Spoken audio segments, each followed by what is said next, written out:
But there is a higher law. And you know what that higher law is. Say it with me.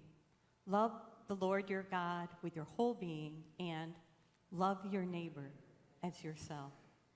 Sometimes we have to break one law in order to keep the more important. There was the three civil rights leaders, Andrew Goodman, Michael Schwerner, and James Chaney.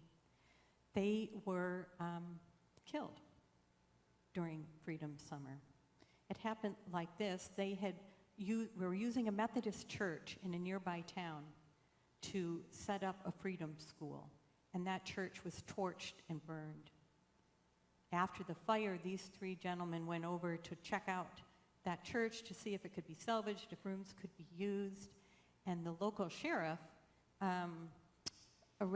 recognized them as civil rights workers in the area and arrested them, charging them with arson.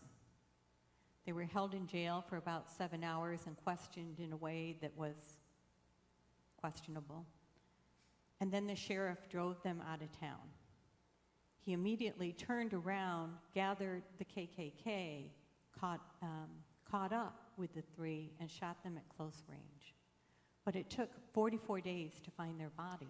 Pete Seeger was one of the people that taught in the Freedom Schools. And one evening at a Baptist church, he was giving a concert and encouraging people to sing along, because that's a type of prayer. And someone came up and whispered in his ear, because the bodies of Goodman, Schwerner, and Chaney had been found. And so he stopped the concert, and he told those gathered that the bodies had been found. And the risk, everyone was aware of the risk now in going forward. And he said a silence came across the room, but he saw lips moving as if they were praying. And then he led them all in singing the hymn that doubles as a prayer.